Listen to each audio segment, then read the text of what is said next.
우리는 지난 4주 동안 출애굽기 18장 1절부터 12절까지 말씀을 4주간에 걸쳐서 제목이 뭐였죠? 소통하는 신앙에 대해서 말씀을 드렸습니다. 네 가지 이 소통이 필요하다. 건강한 그리스도인은 네 가지 소통을 잘해야 된다. 우리 육체의 건강도 모든 인체 안에 있는 신경이나 혈액이나 또 림프나 또 모든 것들이 잘 소통해야 통해야 건강한 육체가 되는 것처럼 신앙도 영적인 생활도 통해야 소통이 해야 건강한 영적 생활, 건강한 그리스도인, 건강한 영성을 가진 그리스도인이 될 수 있다라고 말씀을 드렸습니다. 특별히 네 가지 소통에 대해서 말씀을 드렸는데 첫 번째 소통이 뭐였죠? 예, 우리 인생의 여정을 살아오면서 모두가 과거가 있습니다. 예, 과거를 묻지 마세요. 과거는 놔두세요가 아니라 과거와 하나님께서 성령께서 생각나게 하시는 대로 과거와 나의 과거와 기억을 통해서 소통을 해야 된다라고 하는 말씀을 드렸습니다. 이 말씀 무슨 말씀이냐 하면 모세가 지난 40년간 지금 80세 됐지 않습니까? 그렇죠? 지난 80 후반기 가운데 있는 40년 미디안 땅에서 보낸 40년간의 시작할 점에 시보라와 결혼을 해서 두 아들을 낳게 됩니다. 하나는 이름이 게르솜, 또 하나 이름은 엘리에셀 아닙니까? 그래서 지금 출애굽 40세 초반에 결혼해서 미디안에서 두 아들을 낳았는데 지금 80세 초반에 와서 40년 후에 적어도 아들들이 뭐 40세 결혼을 바로 낳았다면 한 지금 큰아들 작은아들이 적어도 40세씩 되지 않겠습니까? 그렇죠? 예, 그래서 2기 인생을 시작하고 3기 인생 80세부터 120세가 이제 광야 여정에서 보내는데요. 출애굽 이후에. 그래서 두 아들의 이름을 의미를 생각하는 것입니다. 하나는 게르솜은 이방 땅에서 내가 계기 되었다, 나그네가 되었다라는 나그네 정체성을 보여주었고, 또 하나는 엘리에셀, 두 번째 아들 이름은 엘리에셀인데 그 뜻은 나의 하나님이 나의 도움이 되셨다, 나의 구원이 되셨다라는 것이죠. 그래서 모세 개인의 경험이기도 하고, 이것은 시내산에서 이스라엘 백성들을 데려와서 언급하는 것이기 때문에 이 나의 하나님이 그들의 하나님 이스라엘에게 적용되었다라고 했습니다. 그것이 바로 지난날에 하나님께서 나의 나그네 생 가운데 하나님이 도와주시고 여기까지 인도하셨다라고 하는 것이 과거와의 소통, 과거의 두 아들의 이름을 통해서 기억을 통해서 소통하는 모세의 모습이다라는 말씀을 드렸죠. 이런 의미에서 그리스도인도 내가 이 땅에서 나그네 정체성으로 살아간다. 이 땅에서 천년 만년 살 것처럼 그렇게 사는 것이 아니라 하나님께서 허락하신 생명의 여정 동안 나그네로 사는 것이다. 주인의식을 하나님이 주인이다. 나는 나그네다. 라는 삶을 살고 또 이 땅 나그네 삶 가운데서도 하나님께서 나를 지켜주셨다. 여기까지 인도해 주셨다. 엘리에셀. 그렇게 우리가 말씀을 드렸죠. 두 번째 소통은 무엇입니까? 예, 이웃과 소통하는 것입니다. 나의 이웃. 이웃의 개념은 나 외에 가족이든 친지든지 직장인이든지 모든 사람을 가리킵니다. 나 외에 또 다른 사람을 가리키죠. 이웃과 소통해라. 이웃과 특별히 복음으로 소통해라 하는 것입니다. 모세는 그의 이웃이 되는 장인 이드로를 만나고 또 그의 아들과 아내를 시내산 이제 중턱에서 입구에서 만나서 교제를 나누게 됩니다. 지난날 그동안 잘 있었냐 인사를 통해서 교제를 나누게 되고 그 다음에 인사를 통해서 교제를 나눈 이후에는 하나님이 누구신가, 하나님께서 모세와 이스라엘을 통해서 어떤 일을 하셨는가, 이 사실을 나누었습니다. 그것은 하나님의 말씀을 나누었고 복음을 나누었고 또 무엇입니까? 자신의 간정을 이웃과 나누었다라고 말씀을 드렸죠. 이런 의미에서 우리도 나의 이웃과 say hi, hello, 인사 안녕하세요, 평안하세요. 인사의 교제를 나누는 단계가 있고 그다음 그 단계가 무르익이면 또 나를 통해서 역사하셨던 하나님 어떤 분인가 그것을 복음을 나누고 또 간증을 나누는 그런 이웃 관계가 되어라라는 말씀을 드렸습니다. 세 번째 소통이 무엇이죠? 네, 예, 하나님과 소통하라라는 것입니다.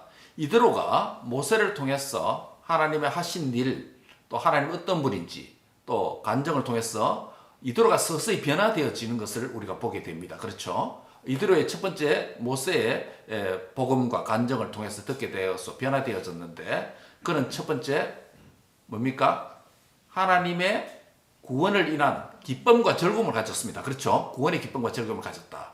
마치 이스라엘 백성들이 가졌던 이런 기쁨을 이드로도 가졌다. 그 다음에 그는 무엇을 드렸습니까? 찬송을 했습니다. 그렇죠? 찬송을 했습니다. 기쁨의 찬송을 하나님께 드렸습니다. 그 다음 세 번째는요, 신앙 고백을 표현했습니다. 그렇죠? 예, 고백했습니다. 그래서 결국 하나님과 소통하는 예배자로 변화되는 이들의 모습을 보았습니다.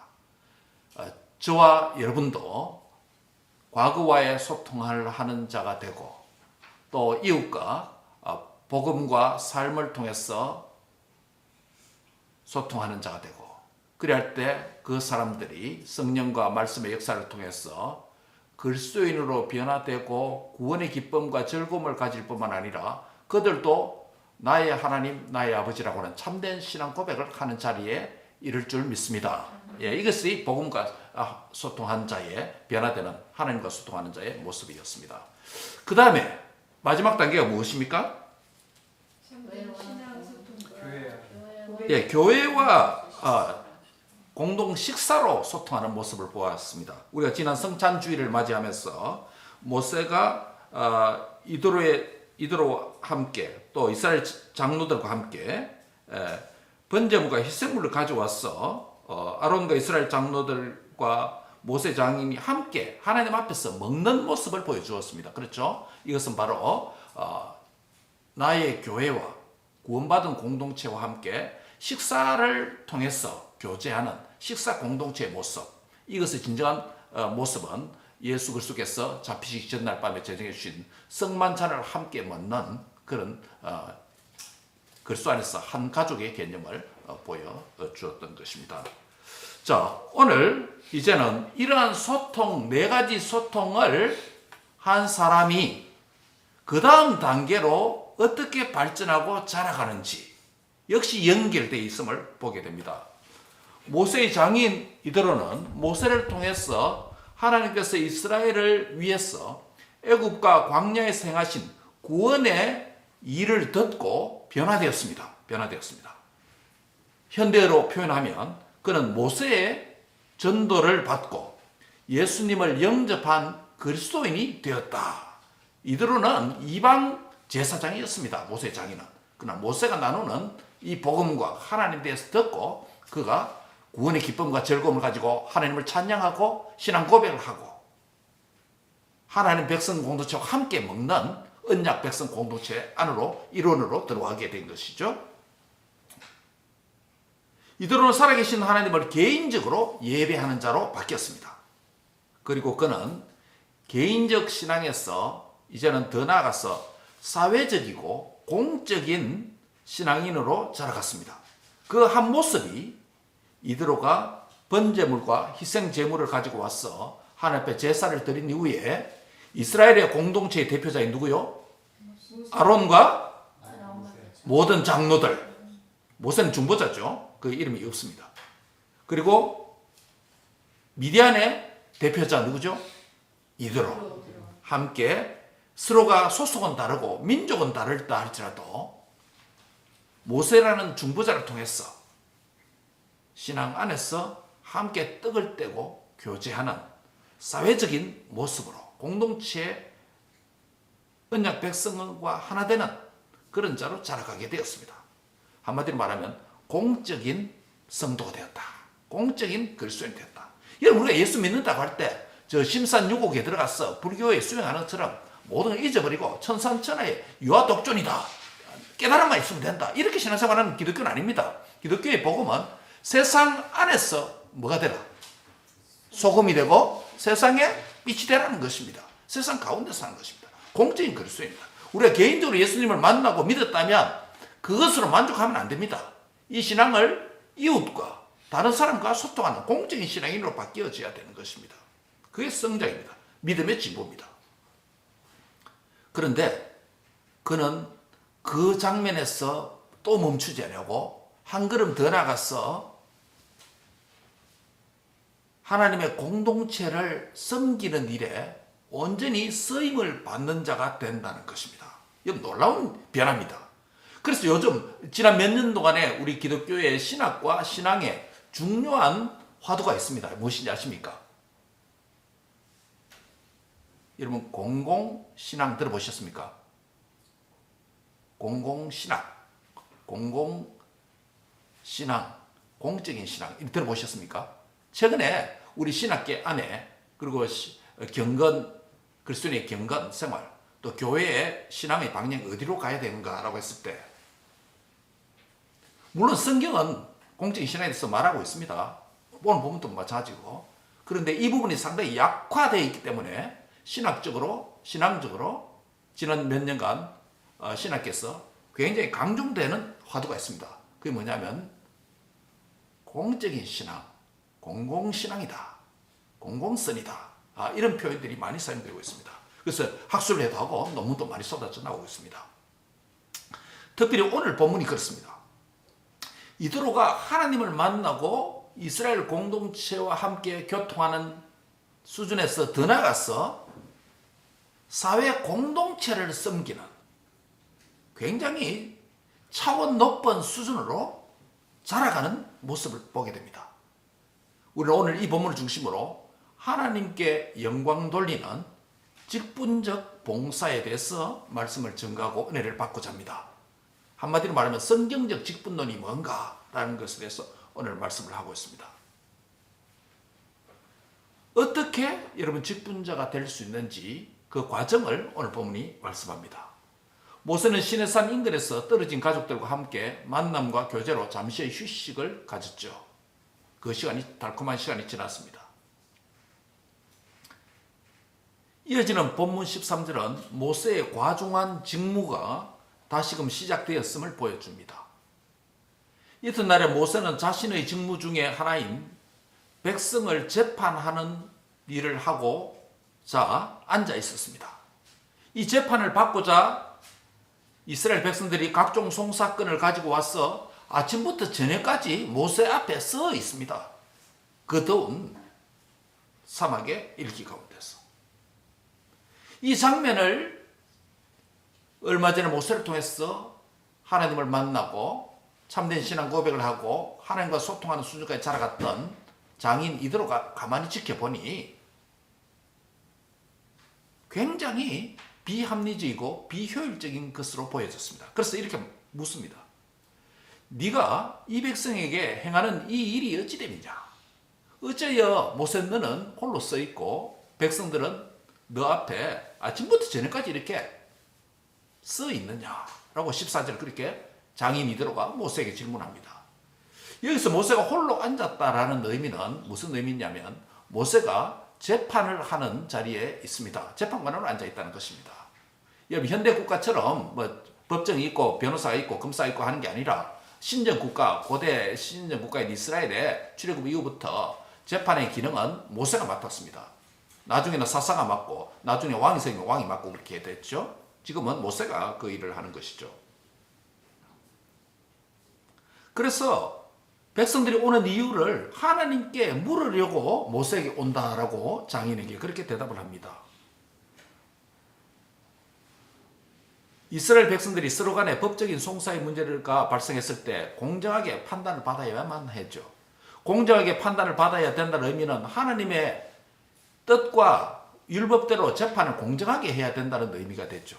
그래서 백성들은 상호간에 문제와 갈등이 발생했을 때 재산상의 상해나 신체상의 상해, 그리고 개인과 공동체 생활에서 깨어진 관계의 문제가 발생했을 때 그들은 모세에게 나와서 하나님이 원하시는 방법과 조언을, 방향을 듣게 되어지는 것이죠.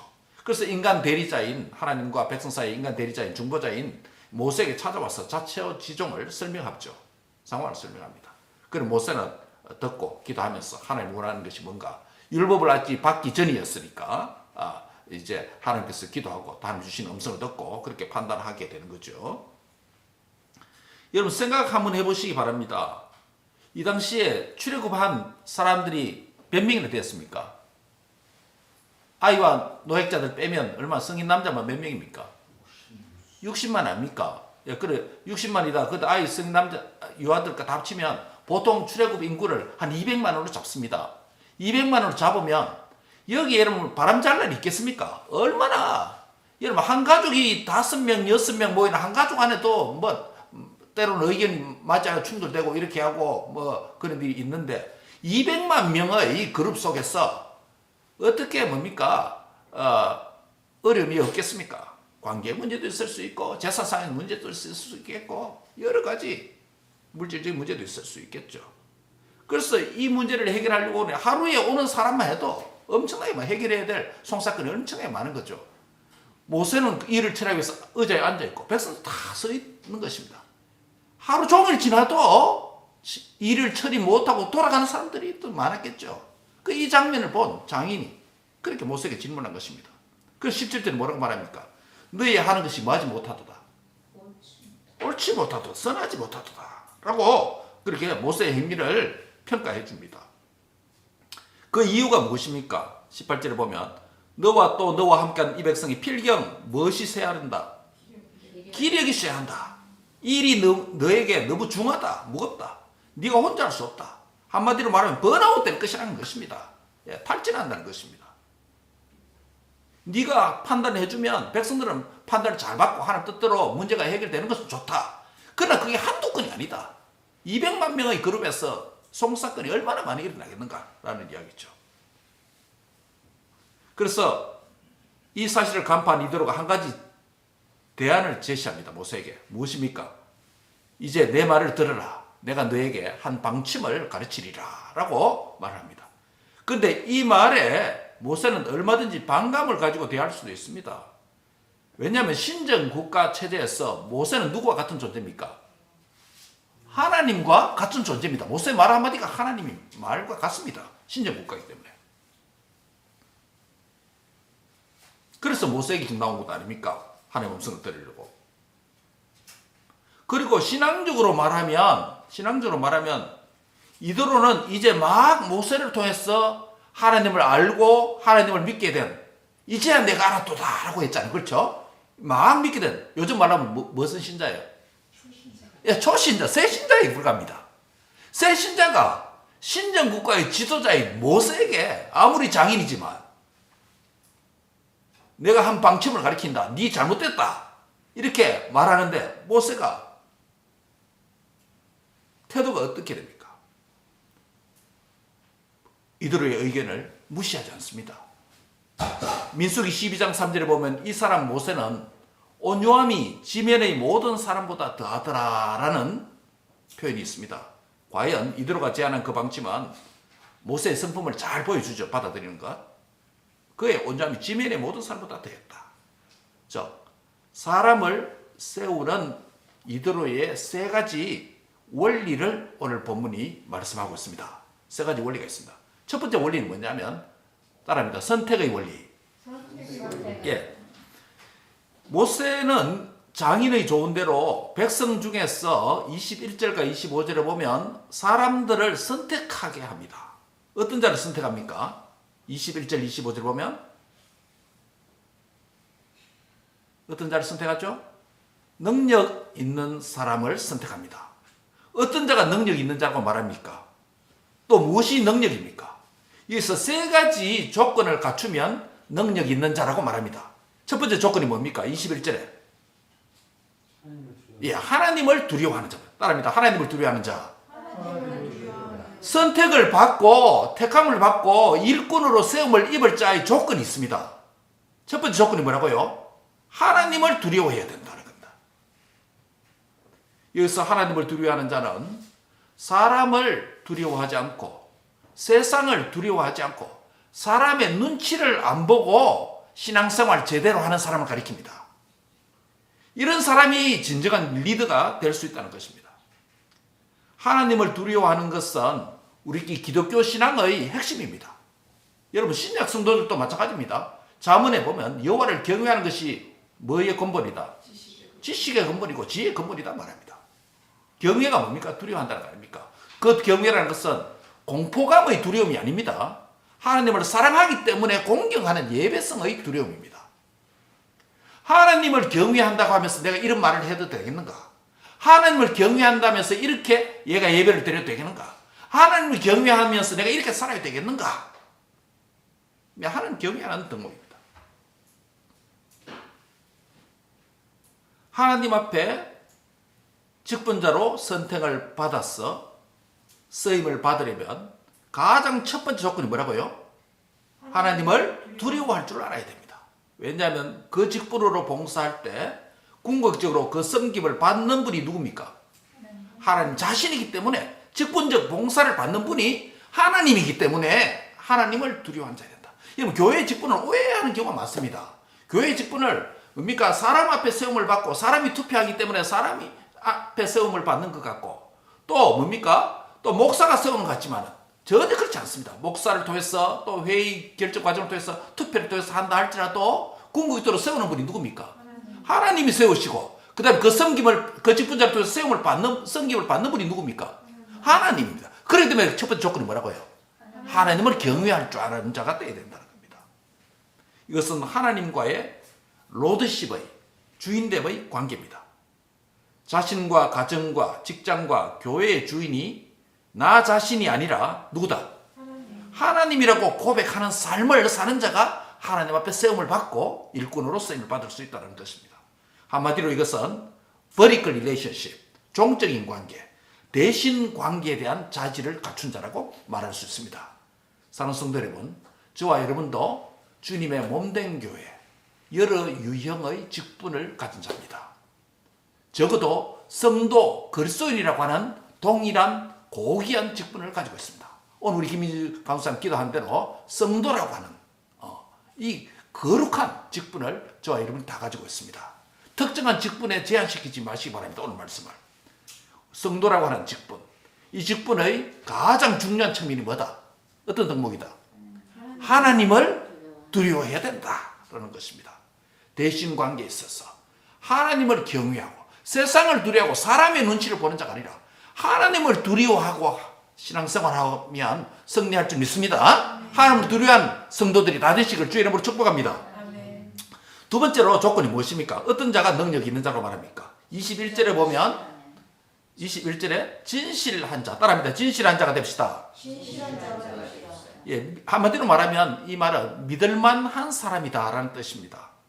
서로에게 계속적인 신뢰를 주고 믿음을 주는 자라는 것을 의미합니다. 거짓말 하는 자는 안 된다는 것입니다.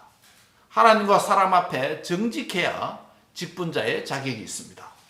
교회에서 결정한 것을 무시하고 약속을 가볍게 여긴 자는 직분자의 자격에 문제가 있습니다.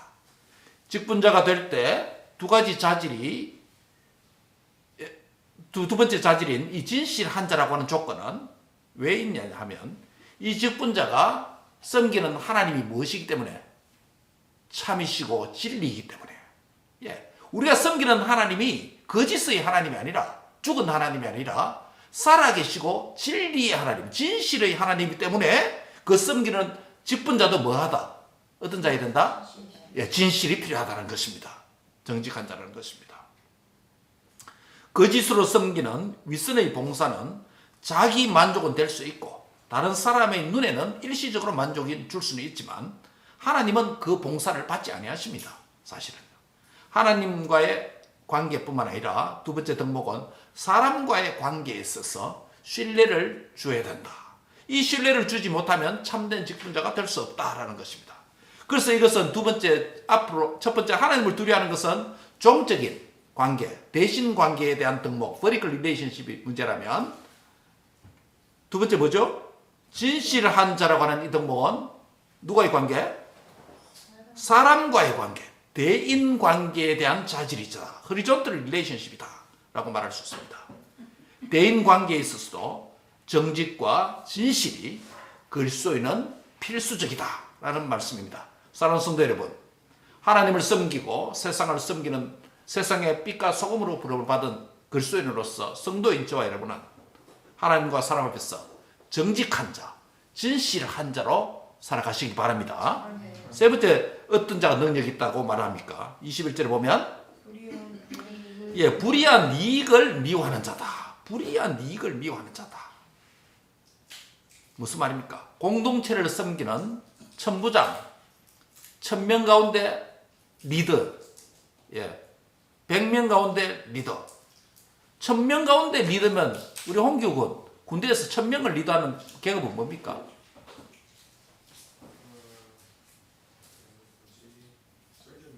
설전 메이저 됩니까? 1000명 정도 부하가 있습니까? 그 밑에? 100명 밑에는요? 100명은 컴퍼니 사이즈니까 이제 퍼스트. 우리말로 하면 한 중대장 정도, 그렇죠? 중대장. 그 다음에 1000명 같으면 뭐 대대장, 뭐 그 정도 되겠죠? 한국 계급으로 이야기하면. 그 다음에 뭡니까? 50명은 뭐 작은 소대 또는 좀 크면 중대도 될 수 있고요.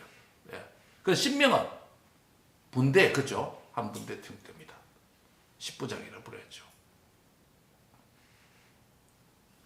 그런데 이 직분자는 불의한 이익을 미워하는 자야 된다라고 말하는데, 불의한 이익을 미워하는 것은 물질에 대한 문제입니다. 물질 관계, 대물 관계에 대한 가르침입니다. 물질에 대한 수입의 영역, 지출의 영역, 또 하나님 앞에 드림의 영역, 또 그 물질을 관리 및 보관하는 영역을 다 포괄합니다. 먼저 수입의 영역에서 불의한 이익은 어떤 사람의 편의를 봐주면서 받는 뇌물을 가리킵니다. 이 본문에서. 지출의 영역에서 이것은 공동체의 재정을 자신의 것이냐 탐욕적으로 사용하는 것을 가리킵니다. 하나님 앞에 드림의 영역에 있어서 마땅히 하나님께 드려야 하는 드림의 영역에 드리지 않고 나의 이익을 위한 헌금 생활도 여기에 포함됩니다. 그리고 재정을 관리하고 보존하는 영역에서 불의한 이익을 미워한다는 것은 공동체의 재정을 과도한 전략이라고 하는 명분으로 공동체가 필요로 하는 바른 일과 정당한 일에 정한 일에 쓰지 않고 인색해 하는 것도 여기 포함될 수 있습니다. 더 나아가서 공금을 유용하고 횡령한다든지 공적인 결정 없이 공금을 자기 돈처럼 사용하는 것도 안 됩니다. 이것은 한마디로 말하면 물질 관계, 대물 관계라고 할 수 있습니다. 그것이 불의한 이익을 미워하는 자다. 왜냐하면 왜 이런 덕목이 필요하겠습니까? 재판하는데 10부장, 100부장, 1000부장 재판하는 데 있어서 사람이 재판관이 송사건이 많잖아요. 많으니까 순서대로 해야 되고 또 공정하게 정의롭게 판단해 줘야 되는데 무엇을 줍니까? 뇌물을 주는 것입니다. 뇌물을 줘서 자신의 순서를 앞당기고, 뇌물을 줘서 내가 잘못했는데도 내가 바른 것처럼 정의가 왜곡되도록 재판하도록 하고, 그렇게 하면 안 된다고 이 덕목을 지금 여기서 말하는 것입니다. 모세가 지금 재판장에서 있는데 앞으로 사람을 세울 때 이런 사람을 세워야 공정하게 하나님 앞에서 재판이 되고 정의가 세워진다는 것입니다. 불의한 이익을 사랑하고 따르는 자를 세우면 절대 안 된다라고 말하는 것이죠. 그래서 불의한 이익을 미워하는 자야 된다라고 말하는 것입니다.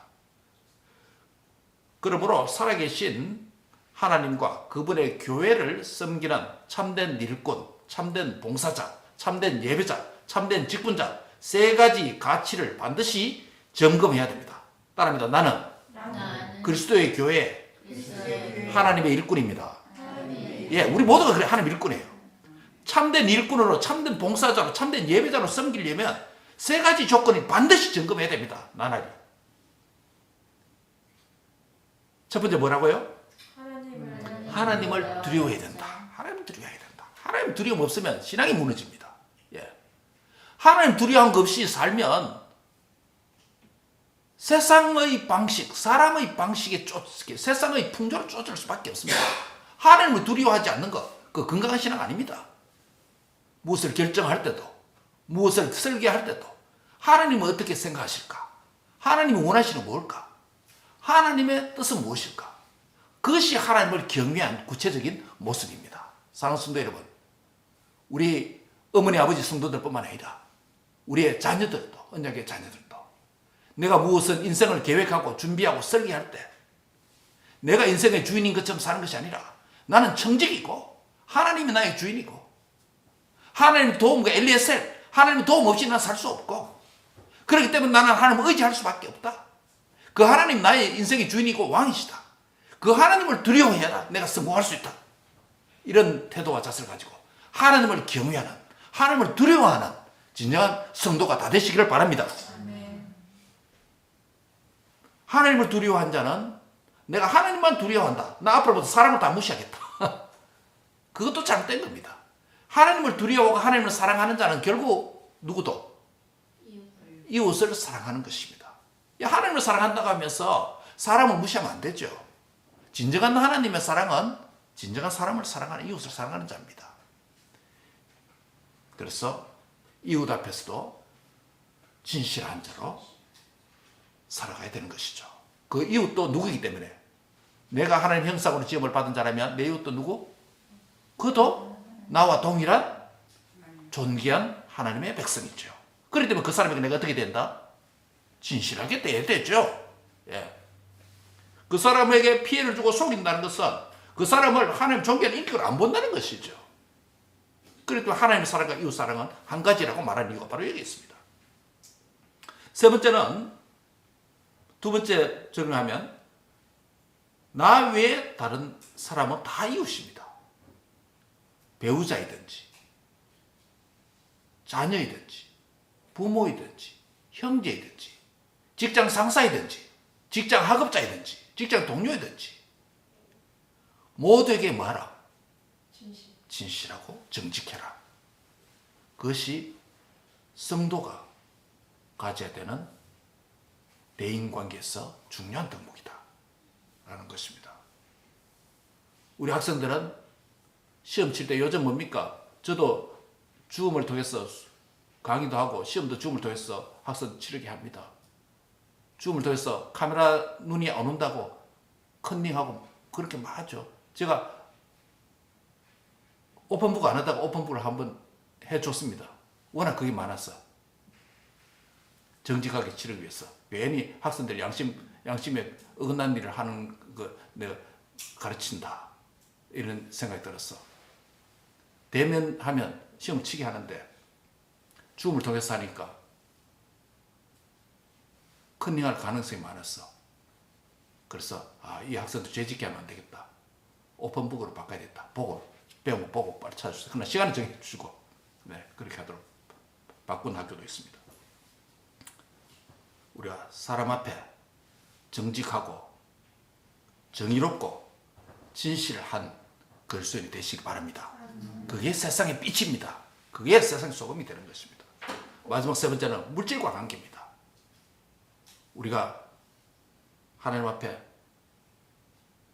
수입의 영역에 있어, 지출의 영역에 있어서, 또 하나님 앞에 드림의 영역에 있어서, 그 다음에 재산을 관리하는 영역에 있어서, 보존하는 영역에 있어서 불이한 이익을 미워하는 정의로운 자가 되시길 바랍니다. 이 세 가지가 하나님께서 정말 하나님 사람답게 이 세상에서, 어두운 세상에서 살기를 원하는 세 가지 방편인 것입니다. 마지막 두 번째로, 첫 번째는 무슨 원리라고 그랬죠? 선택의 원리이고, 크게 큰 카테고리는 선택의 원리고, 그 안에 선택의 원리가 세 가지 있었죠. 어떤 자를 선택받느냐, 하나님을 두려워하고 사람에게 정직하고 불의한 재물을 미워하고. 두 번째는 임직의 원리입니다. 세우는 원리인데, 일꾼을 세운다는 것을 의미합니다. 어떤 일꾼을 세웁니까? 백성들 위에 세운다라고 21절에 그렇게 말씀했습니다. 25절을 보면 세움을 받은 자를 백성의 리더다, 우두머리다라는 표현을 씁니다. 구체적으로 백성 위에 세움을 받은 리더들은 어떤 직책이 있냐? 누가 세워지죠? 어떤 직분이 있죠? 천부장, 백부장, 50부장, 10부장. 출애굽 공동체가 약 200만 명으로 잡으면 200만 명에서 천부장이 몇 명 만들어지겠습니까? 산수 문제. 200만 명, 천부장 몇 명 세워야 1000명씩 관리할 수 있습니까? 2000명. 2000명이죠. 백부장은 몇 명입니까? 2만 명이 되죠. 50부장은 4만 명. 10부장은 20만 명이 됩니다. 전체 200만 명이라면. 이론상으로 그렇습니다. 실제로 그렇지 않은지 모르겠지만. 방대한 조직입니다. 직분을 세우지 않고 일만 맡기지 않았습니다. 직분자를 임명하는 행위가 있습니다. 이것은 공식적이고 질서를 유지하기 위한 공적인 임명행위가 형식이 매우 중요하다는 것을 의미합니다. 직분자로 세움을 받은 자는 이런 과정을 통해서 사람이 나를 세우는 것이 아니라 이런 과정을 통해서 하나님께서 나를 하나님의 일꾼으로 세운다는 점을 깊이 인식해야 됩니다. 목회를 하다 보면 어떤 사람이 직분을 받기 전에 훈련과 준비의 과정에서 그리고 직분을 받을 임직 당시에 하나님께서 나에게 직분을 주신다라는 이런 생각을 가지고 있습니다. 그런데 시간이 얼마 지나지 않아서 나에게 직분을 준 분이 하나님이라는 것을 잊어버립니다. 내가 잘해서 받았다. 내가 어떤 자격을 갖추어서 된 줄로 착각합니다. 그래서 그 직분에 신실하고 충성되게 봉사하지 않고 내가 마음대로 하고 싶은 대로 봉사합니다. 나에게 열심히 있을 때는 봉사하고 여의치 않으면 그 직분을 무시하고 공동체에 덕이 되지 못하는 경우도 많습니다. 오늘 이 시간 여러분 각자의 직분이 누가 주신 것인지 누구를 섬기기 위한 것인지 다시 한번 확인하는 은혜가 있기를 바랍니다. 다 같이 합시다. 처음처럼 봉사합시다. 처음처럼 섬깁시다. 첫사랑으로 봉사합시다. 예. 여기에 바로 임직의 원리가 있습니다. 세 번째 마지막은 직무대로 일하는 원리가 있습니다. 따라합니다. 직무대로 일하는 원리. 예, 이론상으로 10부장이 20만 명입니다. 이 10부장은 10명의 백성들 가운데 송사 문제가 일어나면 갈등 문제가 일어나면 판결하는 재판을 합니다. 50부장 4만 명은 자기가 맡은 50명의 백성들 가운데 문제가 일어나면 스스로 판단해서 그들을 재판해 줍니다. 100부장 2만 명은 자기가 맡은 100명의 백성들 가운데 문제가 생기면 각 그룹에서 재판합니다. 1000부장 2000명은 자기가 맡은 1000명의 백성들 가운데 문제가 일어나면 각 그룹에서 재판을 하게 됩니다. 이들은 쉽고 작은 일은 스스로 판단하고 크고 어려운 일이 생기면 그들 스스로 할 수 없다 생각되면 누구에게 가져오라고 합니까? 예, 모세에게 가져오게 됩니다. 여기서 세움을 입은 4개의 부장직은 작은 일과 큰 일을 구분하고 어려운 일과 쉬운 일로 구분해서 담당했습니다. 그들에게 주어진 일감과 일의 크기와 종류가 정해졌다는 것입니다. 이 말은 한마디로 말하면 10부장은 10부장의 일감이 있고 100부장은 100부장의 일감과 크기와 종류가 있다. 1000부장은 1000부장의 역량에 맞는 일감이 있다. 한마디로 말하면 따라합니다. 직무대로 일했다. 예, 직무대로 일했다는 것이에요. 여기서 직무대로 일하고 할 때 오해하지 말아야 되는 게 있습니다. 자기 직무대로 일하고 해서 공동체와 단절되고 떨어져서 공동체와 무관하게 일한다는 것을 의미하지 않습니다. 직분들의 상호 관계를 잘 이해해야 됩니다.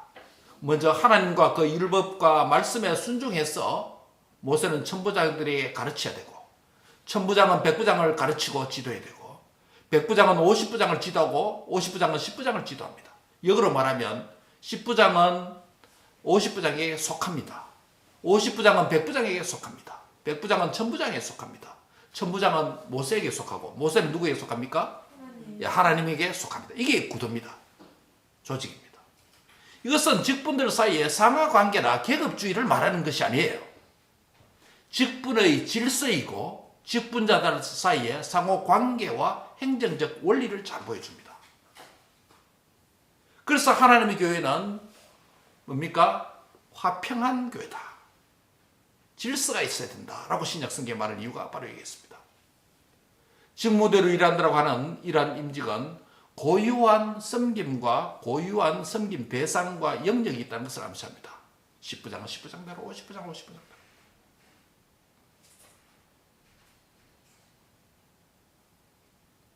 이렇게 할 때 결과가 어떻게 되었습니까?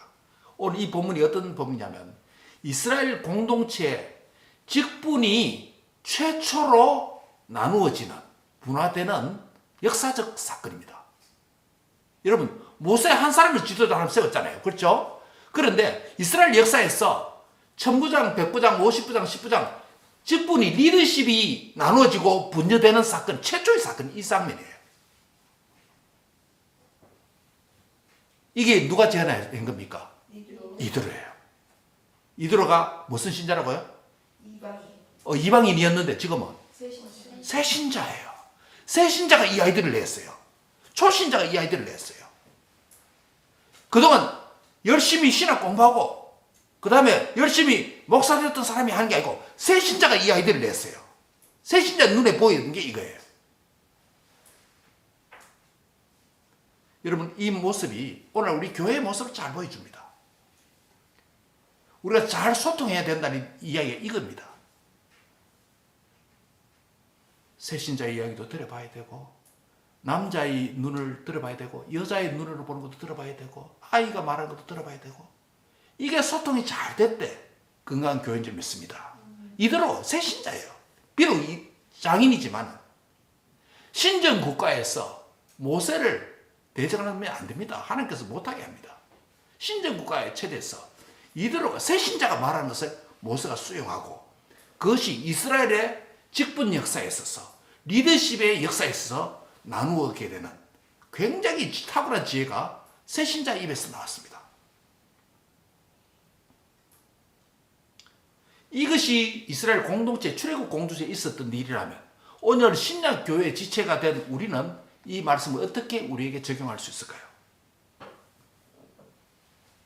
선택의 원리, 임직의 원리, 직무대로 일하는 원리를 따라서 신약 교회인 우리도 머리 대신 그리스도의 중심으로 교회의 지체로 부름을 받았고 각양 일꾼이 되었습니다.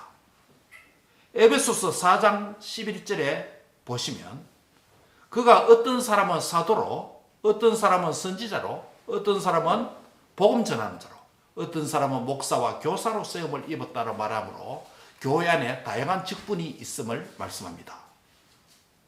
현대교회 내 다양한 직분들이 있습니다.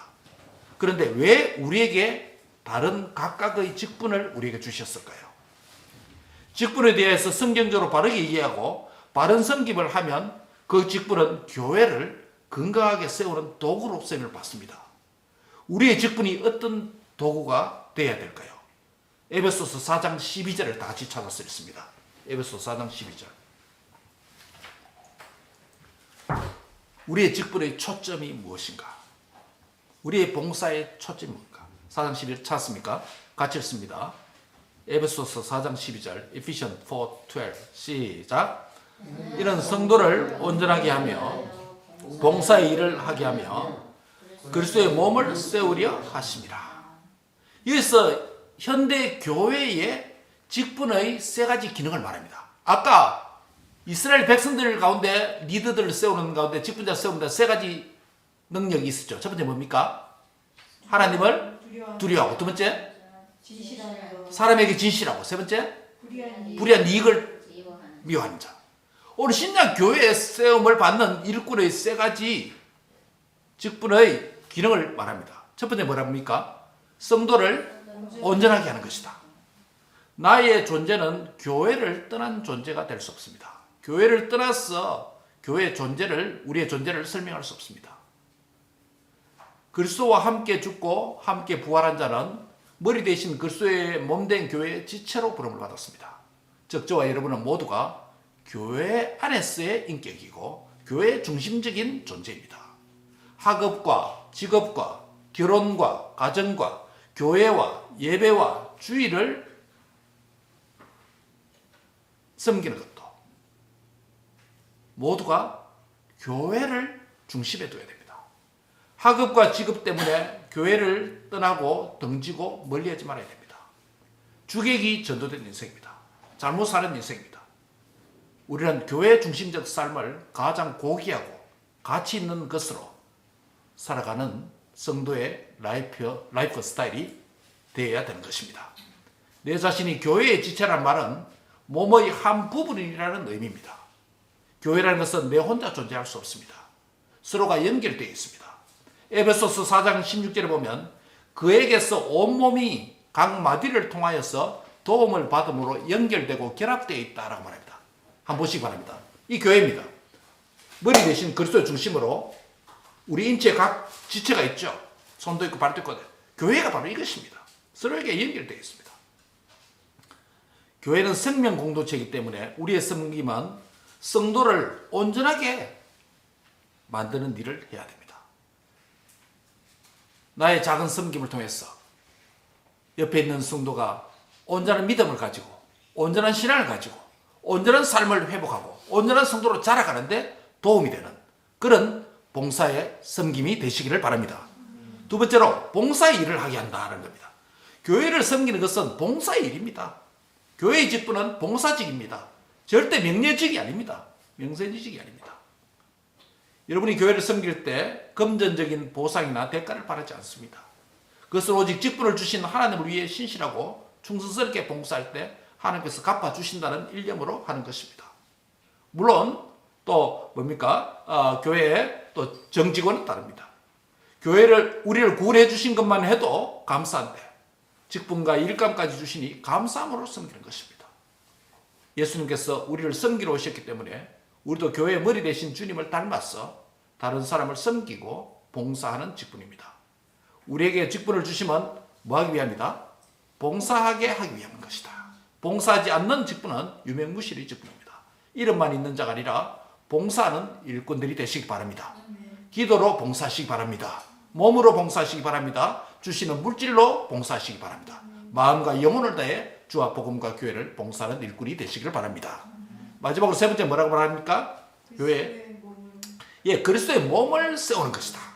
궁극적으로는 주님의 몸을 세우는 겁니다. 주님의 몸이 뭡니까? 그게 교회입니다. 교회입니다. 성도를 온전하게 하는 봉사 일을 한다는 자세로 섬길 때 우리 자신이 자랄 뿐만 아니라 결국 내가 소속된 주님의 몸인 뭐예요? 교회가 건강해지고 교회가 세워지게 됩니다. 우리 각자는 각 지체의 분량대로 일합니다.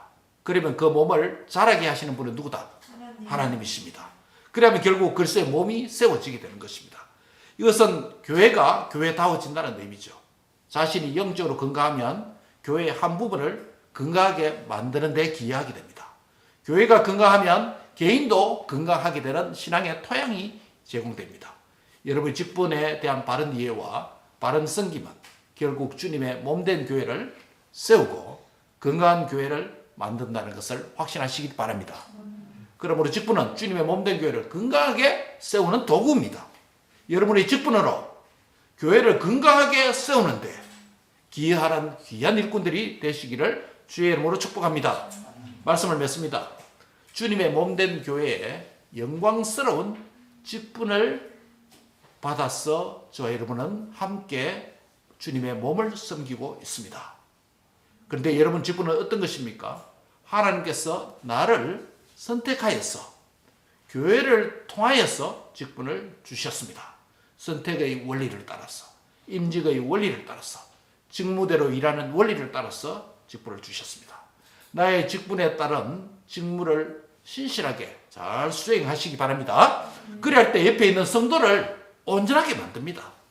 우리가 하는 일은 주께서 상 주심이심을 바라보고 주신 은혜에 보답하는 자로 봉사의 일을 하는 자입니다. 그래야 할 때 우리의 직분을 통해서 섬김을 통해서 주님의 몸된 교회가 건강하게 세워지게 될 것입니다. 하나님 나라에는 소위 비정규직이 없습니다. 요즘 비정규직 한국 사회에 난리인데요. 하나님 나라에는 소위 비정규직이 없습니다. 모두가 뭡니까? 풀타임이고 모두가 정규직입니다. 따라합니다. 나는 하나님 나라의 풀타임 일꾼입니다. 정규직 일꾼입니다. 네, 정규직입니다. 교회 직원은 파타임, 하프타임, 풀타임 직원이 있을 수 있지만 하나님 나라에는 파타임 그리스도인은 없습니다. 나는 앞으로 파타임 그리스도인으로 살래. 이 가능한 일입니까? 우리 모두가 풀타임 그리스도인으로 부름을 받았습니다. 따라합니다. 나는 풀타임 그리스도인입니다. 하프타임 그리스도인, 파타임 그리스도인으로 산다는 말은 무슨 말입니까? 결국 무슨 소리예요? 그게 무슨 의미예요? 나는 파타임 그리스도인이다. 난 주일날 1시간 파타임으로 그리스도인을 하고 나머지는 뭐 한다? 나머지는 그리스도인이 아니는 거예요. 그게 맞습니까? 옳습니까? 맞습니까? 옳습니까? 같은 거예요? 맞습니까? 틀렸습니까? 틀린 거죠. 나는 24시간 무엇으로 산다? 그리스도인으로 사는 거예요. 그리스도인으로 사는 거예요. 난 풀타임 그리스도인입니다. 이런 생각을 가지고 힘을 다해서 주와 복음과 교회를 섬길 때 하나님께서 우리에게 주신 직분과 섬김을 통해서 그분께서 하나님께서 영광을 받으실 것입니다. 직분과 봉사를 통해서 우리의 남은 세월이 얼마나 길지 알지 못합니다. 우리 인생에 어떤 일들이 일어날지도 모릅니다. 그러나 우리에게서 기회를 주시고 은혜를 주시고 힘을 주심을 따라서 최선을 다해서 주와 복음과 교회를 위해서 신실하게 일하고 섬기는, 그래서 주의 몸을 건강하게 세우는 저와 여러분이 되시기를 주의 이름으로 축복합니다. 기도하겠습니다. 하나님 감사합니다. 오늘 하나님의 교회의 세움을 받은 일꾼이 얼마나 영광스러운 존귀한 직분이라는 것을 우리에게 보여주심을 감사합니다. 성경적 직분관을 잘못 이해해서 오늘날 직분관이 타락하고 교회가 타락하고 무너지는 세대입니다. 오늘 하나님께서 말씀을 통해서 우리에게 보여주신 원리를 따라서 우리는 건강한 성경적인 직분관을 갖게 하여 주시옵소서. 성경적 직분관 아는 것뿐만 아니라 믿고 행하는 일에도 하나가 되는 온전한 사람으로 자라가도록 축복해 주옵소서. 그래서 교회가 건강하게 자라가도록 축복해 주옵소서. 예수님의 이름으로 기도합니다. 아멘.